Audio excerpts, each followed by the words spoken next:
Kita mau ngebahas masalah ilmu kebal atau jimat nih Bang ya. Pernah ada nggak sih Ki pasien Aki yang coba datang ke Aki untuk minta ilmu kebal atau jimat Ki? Sekalipun dia nama judulnya rantai babi. tapi dia elastis dan itu kegunaannya buat kekebalan juga. Kekebalan. Kalau itu bukan cuman badan, baju, rambut nggak akan mempan. Zaman sekarang ini kan udah canggih nih Ki. Biasanya orang-orang yang sering datang ke Aki itu pesannya jimat untuk apa sih Ki?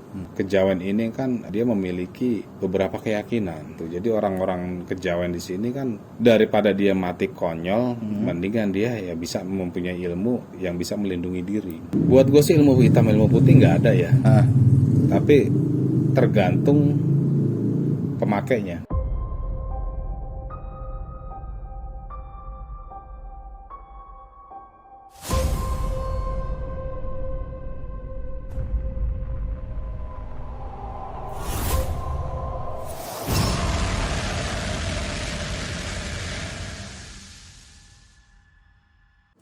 Assalamualaikum warahmatullahi wabarakatuh. Salam Rahayu. Baik lagi di Jejak Gentala. Malam ini bersama Bang Coki dan Kiseno. Kita mau ngebahas masalah ilmu kebal atau jimat nih Bang ya. Nah, Bang Coki ini nih mempunyai beberapa pertanyaan teman-teman sama Kiseno tentang masalah ilmu kebal atau jimat ya kan. Jadi buat Aki nih khususnya nih, pernah ada nggak sih Ki pasien Aki yang coba datang ke Aki untuk minta ilmu kebal atau jimat Ki? Ada sih beberapa ada yang datang. Jadi kalau misalkan ilmu kebal ini kan banyak macam ya, Dad. Jadi banyak macamnya. Ada yang misalkan dia yang beli terima jadi itu ada namanya isim. Atau bisa juga kalau kekebalan ini banyak sih ya jimat-jimat yang dipakai ini ada juga dia badar besi. Badar besi itu apa tuh Ki? Contohnya? Badar besi itu jadi satu mustika yang dia itu dari logam mulia. Tapi itu biasanya kalau itu kan mustika dia ngambilnya itu harus melalui puasa atau tapa berata meditasi. Ada juga di sini namanya besi kuning. Terus besi kuning ini juga untuk kekebalan. Bukan besi kuning yang di sana dijual di emperan, bukan. Kalau ini mustika. Terus ada juga mustika merah delima. Cuma kalau misalkan orang-orang yang datang ke gua tuh biasanya sih cukup pakai isim aja. Oh, isim aja yang terima jadilah gitu ya. Karena kalau misalkan kita pakai badar besi atau besi kuning, merah delima itu lumayan lakunya berat. Ada juga ajian yang di sini memang kekebalan di sini pakai ajian lembus kilan. Lembus kilan itu jadi kalau misalkan dibacok itu sejengkal itu dia meleset. Nggak akan kena. Sebenarnya lembus kilan ini metodenya banyak sih ya. Banyak juga orang memakai amalan, ada yang amalan kejawen. Di sini juga masalah kekebalan ini ada juga yang pakai rantai babi. Rantai babi itu yang babi yang di mulutnya itu bukan sih? Bukan, jadi dia ada rantai. Itu biasanya yang dimiliki sama panglimanya babi. Babi hutan. Rajanya. Emang dia berantai gitu? Ada rantainya dan itu bisa masuk kemana aja. Kalau kita cocok sama rantai babi itu, dia rantainya masih gede gini lah. Tapi dimasukin ke tangan masuk, dimasukin ke paha masuk. Ada juga yang masukin ke leher gitu, di leher elastis berarti. Elastis. Sekalipun dia nama judulnya rantai babi. Tapi dia elastis dan itu kegunaannya buat kekebalan juga. Kekebalan. Kalau itu bukan cuman badan, baju, rambut nggak akan mempan. Wow. Sama itu pun besi kuning pun sama. Cuman untuk menemukan besi kuning yang memang asli zaman-zaman dulunya itu susah banget. Gitu. Terus ada juga kekebalan ini yang pakai kebolando. Apalagi tuh? Kebolando itu kulit kebo yang dimiliki dengan seh jangkung atau basaridin. Si kebolando. Tulang kebolando itu jadi kulit kerbau yang memang di zaman dulu itu hadiah dari kerajaan Mataram buat si seh jangkung atau basaridin ini. Kebonya itu sendiri pun nggak mempan begitu Mbah Jangkung yang meninggal. Kebonya itu mau dipotong nggak mempan, mau diapain nggak mempan. Akhirnya diritualkan dengan cara orang-orang dulu ya, dengan cara orang-orang Jawa dulu bisa mempan. Dan kulitnya itu kalau kita pegang itu rambut ini pun nggak akan mempan baju. Waduh, berarti ini juga Bang Coki ya, banyak juga jenisnya ya. Nah kalau Bang Coki nih penasaran, kira-kira apa sih Bang yang mau ditanya sama Aki ini mumpung ada di sini Bang? Saya mau tanya ini Ki, zaman sekarang ini kan udah canggih nih Ki. Biasanya orang-orang yang sering datang ke Aki itu pesannya jimat untuk apa sih Ki? Biasanya Kalau untuk orang-orang sekarang ya masih ada aja ya, walaupun orang-orang milenial, justru orang milenial ini yang banyak tingkah dan sering ributnya. Banyak untuk jaga badan atau bisa juga untuk kekebalan gitu. Cuman kekebalan di sini kan artinya hanya sementara. Kekebalan itu kalau sistemnya kita beli itu 40 hari aja hilang. 40 hari hilang. Kalau kita mau permanen itu ya laku sendiri itu yang tadi kayak semacam ajian lembus kilat. Atau kita memuasakan mustika itu ada RB, rantai babi, ada juga BK, batara karang. Batara karang itu semacam kayak jenglot. Terus ada juga yang besi kuning, badar besi tahu. Tapi kalau yang sekarang kan yang dibongkar kan jenglot abal-abal, jenglot yang 50 ribuan atau 100 ribu. Pakai lampu belakangnya, iya kan? Yang viral. Yang viral bener bang ya. Nah, jadi dia lampunya ada pencet tombolnya, nggak menyala. Jadi sejarah jenglot itu orang-orang yang memiliki aji batara karang. Aji batara karang atau ilmu pancasona. Jadi kalau aji batara karang itu tidak bisa diterima oleh bumi, makanya itu dilaknat dengan Allah. Ilmu-ilmu hitam itu aji batara karang, terus Pancasona. aji pancasona, aji rawa rontek itu kan nggak boleh. Dan itu yang menjadi jenglot atau batara karang. Karena dia memang jasadnya tidak bisa diterima oleh bumi. Nggak bisa diterima bumi, terus dia nggak bisa hancur, makanya dia mengecil. Oh iya, yang saya tahu juga kan kayak tadi aku sebutin rawa rontek itu kan diputusin kalau nggak jatuh ke tanah, bagaimana? Kalau jatuh ke tanah dia nyambung lagi, berarti harus dipisahkan secara ngambang gitu kayak. Dan ada kalau kayak gitu dia ilmu kebal juga jatuhnya kayak gitu. Ilmu kebal juga. Ilmu kebal itu banyak jenisnya. Ada juga orang yang misalkan ditusuk itu mempan tapi dia nggak merasakan sakit, nggak mengeluarkan darah, itu juga bisa dikatakan kebal dengan sakit ya. Tapi kalau kebal yang zaman dulu buat pejuang, sakit, kalau untuk sakit kita ditembak atau ditusuk sakit lebam ada, cuman nggak jebol aja, nggak tembus. Tapi kalau mustika yang kita pegang, rambut aja ataupun baju dipotong itu nggak akan mempan, disilat nggak akan mempan. Itu sampai baju pun udah ikut kena ininya kayak efeknya lah gitu, bisa dibilang gitu. Baju aja ya, padahal kan baju bisa dibilang jauh dari raga kita ya bang ya. Tapi masih bisa kena juga ya. Jadi dulu gue ada satu barang itu namanya badar besi. Badar besi itu punya paman ya, dia sepasang, dia badar besi itu bulat besi, terus banyak lapas-lapas Al-Qurannya ada sepasang. Itu sempat dipinjem waktu itu, ada teman minjem waktu itu. Teman minjem, dia naik motor kehantem trotoar, ke lindes sama kontainer, nggak lewat, nggak mati. Ya mungkin kalau untuk zaman sekarang mustahil, nggak mungkin, itu mungkin ya bohong, tapi faktanya memang ada kayak gitu. Padahal dia nggak ngeritualin tuh badar besinya Ki. Enggak, dia cuma minjem. Oh. Ya ada rasa memar sih ada. Cuman nggak nyampe lewat. Harus kan kalau misalkan udah kehantam trotoar gitu, kehantam trotoar terus kena kontainer kan udah pasti mati. Ya mungkin logikanya pada saat itu kita yang ngelihat keadaan motornya dia, seharusnya orang udah meninggal lah gitu Ki ya. Tapi karena megang badar besi waktu itu kebetulan dipinjam sama Ki, dia nggak apa-apa. Hitungannya nggak apa-apa ya. Oke. Nah Ki, kalau untuk ilmu kebal ini Ki, sebetulnya di agama ini dibolehkan atau enggak sih Ki? Kalau untuk di agama sih sebenarnya nggak boleh ya, karena menyalahi kodrat manusia ini harusnya mempan dibacok, ya mempan aja dibacok, sebenarnya nggak boleh. Cuman artinya kalau orang-orang dulu itu, apalagi orang-orang kejawen ini kan dia memiliki beberapa keyakinan tuh. Jadi orang-orang kejawen di sini kan daripada dia mati konyol, mendingan dia ya bisa mempunyai ilmu yang bisa melindungi diri. Jadi melindungi diri, kalau misalkan bahasa kejawen sih bahasa-bahasa seperti bahasa kita ngomong biasa. Cuman di saat dia tapa atau berpuasa diucapkan berulang-ulang. Itu yang dikatakan dia meminta dengan istiqomah, yang nggak berubah-berubah. Akhirnya Tuhan mengabulkan dengan kekebalan itu. Jadi banyak kekebalan jenisnya. Saya mau tanya nih Ki, ini kan banyak tahapan-tahapan ilmu kebal nih Ki, atau jimat. Menurut Ki Seno nih, ilmu tertinggi atau jimat yang tertinggi menurut Ki Seno itu apa sih? Ilmu tertinggi, ilmu kebal itu ya tadi itu rawa rontek, pancasona, sama aji batara karang. Oh itu tertinggi. Kalau untuk mustikanya itu merah delima. Merah delima itu yang ori itu 7 gelas dimasukin itu merah semua, tapi bukan berarti diangkat tetap merah gelasnya airnya, itu pakai pewarna.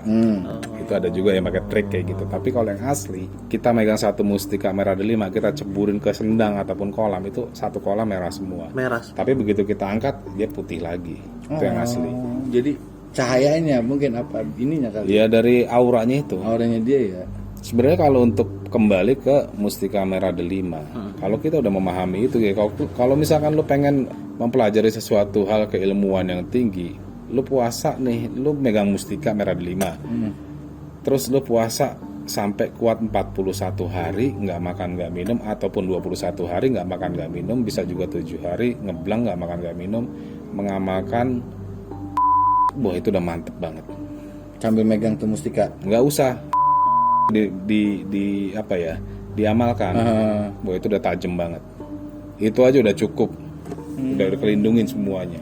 Berarti banyak juga yang merah-merah delima itu yang abal-abal juga udah banyak ya. Banyak. Oh, sekarang banyak. Jadi apa-apa tuh KW-nya, kebanyakan KW-nya sama orinya. Kalau yang asli batu merah delima itu pertama itu punya Kanjeng Sunan Kalijaga. Terus di situ yang memang gua tahu di sini itu punya Kanjeng Ratu Kidul yang sempat dititipkan dengan Soekarno untuk menjaga negara ini. Makanya Presiden Soekarno itu kalau misalkan dia bilang sakti, ya memang sakti mandraguna.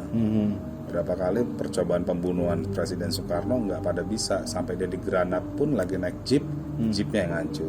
Terus dia itu mengimami sholat, semua diberondong dengan brand, makmumnya mati, dia menjadi imamnya dia nggak apa-apa, cuman baju aja pada sobek. Soekarno itu orang hebat, karena gue mengakui dimanapun tapak tilas yang gue datang pasti ada tapak tilas Soekarno, bekas dia tapak. Berarti dia emang lakunya juga dulu. Wah, kuat lakunya. Bisa hebat banget. Hebat. Tadi barang-barang yang jimat-jimat yang Kiseno udah sebutin, zaman sekarang itu masih ada nggak sih yang Ada. aslinya?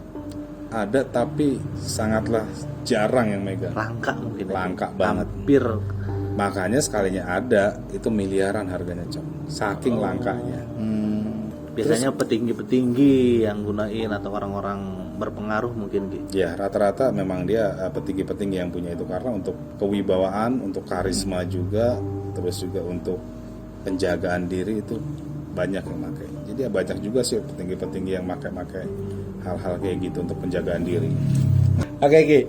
Nih, tadi kayak Aki udah nyebutin nih kayak misalnya isim itu kayak badar besi. Saya dulu pernah ada nih, Ki. Entah betul itu ilmu kebal atau apa, saya dulu sempat main motor juga, Ki, ya. Saya sempatlah main ke kayak guru spiritual semacam Aki juga. Nah, saya dikasih pegangan itu, dia kayak kain kafan. Ya. Di tengahnya itu dijahit sama dia itu kayak ada pasir-pasir sama ada lafaz Quran. Ya, itu gunanya katanya menghindari saya dari kecelakaan yang parah. Pada saat itu kan saya lagi main motor. Ya, saya balapan motor lah waktu itu. Nah, itu termasuk apa tuh, Ki, jenis jimat itu, Ki? Jimat atau isim gitu. Itu isim. Oh, isim. Kalau yang namanya isim itu ada namanya wapak. Wapak itu tulisan Al-Quran, huruf gundul, itu namanya isim. Kalau model-model yang begitu dia permanen atau nggak sih? Dia biasanya nggak permanen. Nggak permanen. Nggak permanen. Ada masanya gitu. Waktu itu kan sempat dia nanya gue suruh buang. Iya, benar. Iya, Bang. Gue suruh larum karena apa? Ngehambat semua. Jadi ada beberapa jimat yaitu yang kita pakai ini justru menghambat rezeki, karena apa? Ada mengandung misalkan unsur yang dipakai apa, jin, itu bahaya. Oh. Gitu. Iya. Nah, terus kalau jimat itu, Ki, kan ada juga nih Bang Coki nih, gue juga pernah sering dengar juga ya. Kalau jangan bawa ini ke kamar mandi. Iya kan. Terus kalau yang punya jimat, misalnya, lu punya ilmu kebal nih, tusuk sate itu kena. Itu bener nggak sih, Ki? Pantangan Kayak gitu, Ki? Pantangan itu pasti ada.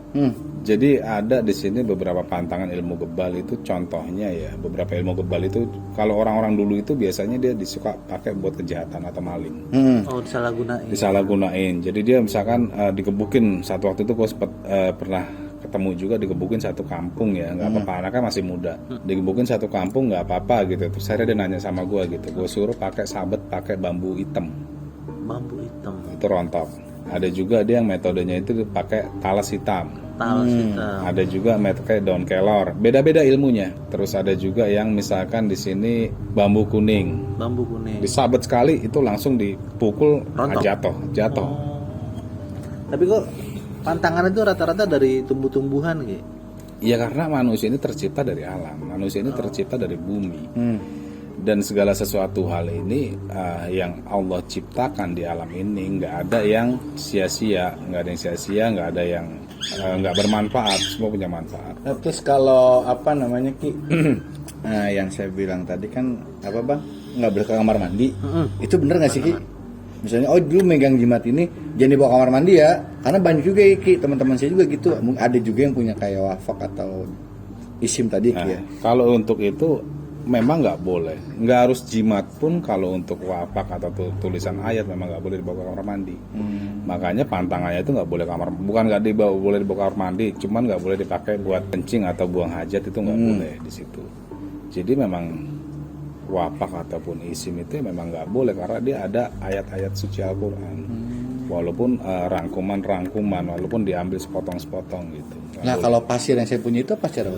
Masih Ya ingat nggak gitu? pasir yang lo pakai itu pasir kuburan, tanah kuburan, bukan pasir. Oh tanah kuburan. Itu bertahun-tahun saya pegang tuh Ki. Memang terakhir waktu itu tuh saya make dia punya isim itu ya, pantangannya.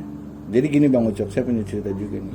Balapan itu kan Sabtu itu nyekrut kita nih, ngambil nomor antri untuk start ya kan. Nah itu saya pantangannya jangan ketemu pacar pada saat itu. Kalau ketemu pacar, pantangannya kayak gitu pantangannya. Nggak boleh ketemu pacar. Kalau mau ketemu pacar nanti setelah balapan aja, setelah balapan baru ketemu. Lah itu ceritanya saya nggak izin, Niki, nggak izin. Saya nyekrut nih ngambil nomor, pacar saya marah karena nggak dikasih unjuk. Namanya kita bucin ya kan kita bucin. Saya datengin malamnya, besok paginya Ki, masya Allah. Kenapa? Itu saya cuma disenggol tikungan dalam aja, guling-gulingan Bang. Tapi nggak ada yang luka. Nah yang ngasih wafak saya ini, lu pasti ketemu sama cewek lu. Iya Bang, saya lupa. Ya ini hasilnya. Dan itu cuma engsel saya aja. Ini sampai sekarang masih ada jendolan. Ini bekasnya jendolan ini. Ini geser Bang, cuman ini tok yang geser. Pada logikanya pada saat itu ya saya ketiban motor. Dan itu 6 kali gulung saya. Hitungannya kecelakaan. Iya parah lah hitungannya. Nah itu dia makanya saya bilang ya berarti pantangan-pantangan itu juga sebenarnya masih ada kayak. Ada. Kalau untuk ilmu spiritual itu, gue yakin sih nggak akan pernah bisa hilang. Kalau ilmu spiritual itu bisa hilang, nggak mungkin ada anak-anak indigo. Iya juga. Ya kan? Tuh. Anak-anak indigo itu sebenarnya banyak yang nitis ke dia dan mengajarkan ilmu-ilmu leluhur yang zaman dulu. Gitu. Ya tapi itu kan buat teman-teman boleh percaya boleh enggak gitu. Iya. Tapi faktanya yang saya lihat di lapangan kayak gitu. Kenapa dia masih orang-orang sekarang masih ibaratkan zaman sekarang itu udah zaman-zaman milenial lah. Tapi banyak orang-orang yang masih mengagumi tentang ilmu spiritual. Nggak bisa kepupus. Anak-anak muda udah jadi misalkan orang-orang yang kayak misalkan zaman dulunya punya kakeknya ulama. Ya sekarang anak-anak muda, anak-anak kecil pada jago-jago hafiz. Anak-anak yang bisa hafiz ataupun bisa menghafal 30 juz itu pun itu termasuk indigo. Karena memiliki kepintaran ya? di atas rata-rata manusia normal pada umumnya. Jadi keilmuan pun kayak misalkan orang bisa ngeliat gaib tanpa belajar. Itu ya memang udah ada terah. Jadi dia akan terus menitis ilmu ini, nggak akan bisa hilang. Begitupun teknologi itu juga yang dulunya ini dia punya darah dari orang pinter ataupun misalkan profesor, pasti anak cucunya ada yang menuruni suatu saat. Kayak gitu aja. Jadi itulah simbol gambaran bumi ini berputar, segala sesuatu hal waktu ini berputar, ilmu pun terus begitu berputar. Nah kalau menurut Aki juga nih Bang Coki juga ya, saya mau nanya, kalau misalnya si pemegang jimat atau minta jimat ini jatuhnya dia ini ilmu hitam apa ilmu putih sih? Buat gue sih ilmu hitam ilmu putih nggak ada ya. Tapi tergantung pemakainya. Misalkan lu gue kasih saya minta buat aura lu itu buat apa? Buat saya supaya disayangi orang, terus lu buat main cabe-cabean, Iya. itu kan lu pakai nggak bener, itu jadi ilmu hitam. Oh gitu. Nah, tapi kalau ilmu yang hitam, misalkan lo ilmunya ini kegebalan, yang menurut orang itu ilmu hitam ataupun ilmu sesat, tapi buat nolong orang ditodong, dia belain, akhirnya dia ngetempur sama orang gitu, atau orang dirampok, dia belain, dia tempur, dia dibacok, nggak apa-apa, itu buat gue ilmu putih. Jadi antara ilmu hitam sama ilmu putih itu nggak ada, tergantung siapa pemakainya, yang makainya. Kalau Bang Ucok nih, seandainya punya ilmu hitam, punya ilmu kebal, mau digunainnya buat yang hitam apa yang putih Bang? Kira-kira nih. Apa ya? Tergantung keadaan. Karena gini Bang, kita nggak munafik juga Bang ya. Kayak gue lah jujur pribadi, jiwa gue masih muda. Ketika gue emang udah yakin gue punya ilmu hitam, pasti bakalan ego kita tuh bakalan tinggi, arogan iya pasti. Ya karena Orang kalau udah punya ilmu kanuragan, mau buat apa? Kalau lo nggak buat anggar jago. Betul. Nah itu dia, itu dia. Biasanya orang udah, misalkan lu udah punya ilmu lembus kilan nih, nyoba nih, mas ego udah gebal nih, akhirnya dicoba kan, berantem, misalkan ada orang berantem, ngerasa dikeroyok 3 orang, dia dibacok gak apa-apa, penasaran lagi, ada yang ngerasa jago, ada samperin sama dia kayak gitu. Nah makanya banyak musuhnya kalau mau pelajari ilmu kanuragan, terus matinya juga cepat. Matinya cepat. Ya karena banyak musuh, Karena sering nyoba-nyoba sering orang gitu ya. nyoba-nyoba terus. Lah kalau saya mau pelajari kayak ilmu rawa rontek, masih bisa nggak sih zaman sekarang ini Ki? Atau Nggak bisa. ilmu-ilmu batara karang gitu Ki? Nggak bisa, Nggak bisa. karena nggak kuat juga, lakunya mati loh. Serius? Serius, laku Batara Karang itu ataupun ilmu Pancasona itu dia tapak kakinya dibalik, puasa 41 hari, nggak makan nggak minum. Kaki dibalik berarti nyungsep. Ya di atas Kaki pohon, di atas. di atas pohon, kaki lo di atas, kepalanya di bawah. Kayak kelelawar. Ya, Itu apa? Pancasona. Pancasona. Kuat bang. Enggak. Kayaknya kalau dari perut mah nggak kuat ya Ki. Kayak kalau dari perut Bang Coki ini nggak jangan Pancasona. Iya soneta kayak bukan. Iya. Lo nggak makan siang aja gemeteran, lo gimana mau laku spiritual? Sahur jam 4 buka jam 6 aja kadang-kadang nggak kuat ya Ki. Apalagi Pancasona. Oh gitu. Jadi buat kayak Pancasona, kayak Batara Karang, kemungkinan besar untuk zaman-zaman anak zaman sekarang ini kayaknya nggak akan ada. Ya. Nah, makanya dia mencari ilmu yang hakikinya ilmu spiritual, mencari ilmu hakikinya ilmu kedikjayaan ataupun segala ilmu, dia nggak kuat, akhirnya dia bikin gimmick gitu. Jadilah penipuan gitu. Karena memang laku ini ya lumayan berat. Artinya kita benar-benar harus bisa menahan hawa nafsu. Yang paling berat itu sebenarnya hawa nafsunya. Tapi kalau kita tekad yakinnya kuat, ya insya Allah bisa lolos gitu. Oke, buat teman-teman Gentala, jejak Gentala, kalau emang seandainya mau nyoba Batara Karang, sok boleh, cuman ya itu resikonya kata Aki, ya mati palingan gitu ya. Iya nggak? Orang kita digantung, pala kita di bawah kan gitu ya, Bang Cok ya? Ya kalau secara kesehatan kan kita bergantung kan otomatis darah turun semua ke kepala. Nggak makan. Nggak makan, jebol ya. Tapi kalau orang dulu memang kayak gitu loh lakunya. Oke, berarti orang zaman dulu zaman sekarang beda lah ya, apalagi anak zaman milenial zaman sekarang ya. Oke, Bang Coki, ada lagi nggak nih pertanyaan nih? Mumpung Aki lagi ada waktu nih. Untuk sekarang kayaknya Cukup Dulu mungkin ya. teman-teman kalian ada yang mau tanya. Nah, oke nih buat teman-teman Jejak Gentala, kalau mau nanya boleh silakan tulis di komen kita mau nanya tentang ilmu kebal. Tapi ingat jangan dipakai buat yang nggak baik. baik ya kan. Nanti cara-caranya bisa dikasih unjuk. Atau mau datang ke tempat Aki juga boleh, silakan. Nanti ada di deskripsi kita. Nomor WA-nya Aki juga ada, boleh silakan hubungin ke Kiseno. Gitu aja teman-teman. Pembahasan kita malam ini tentang masalah ilmu kebal atau jimat atau isim dan sebagainya, tentang ilmu tadi kayak roa rontek, lembus kilat, terus dia punya rontek babi ya Ki ya. Cukup itu aja. Sekali lagi terima kasih buat teman-teman yang udah subscribe. Jangan lupa di komen, di like, dan di subscribe juga channel kita. Ingat Aki ngomong apa Ki kemarin? Kalau misalnya tembus 1 juta, ada pusaka Aki yang bakalan di giveaway kan ke teman-teman kita ya Ki ya. Subscribe. Oh ya, makanya terus di share terus video kita ya. 1 juta dapat pusaka tuh udah berpampang rapi. Saya aja belum pernah dapat ya kan. Oke gitu ya teman-teman, terima kasih banyak. Assalamualaikum warahmatullahi wabarakatuh. Salam Rahayu. Salam rahayu.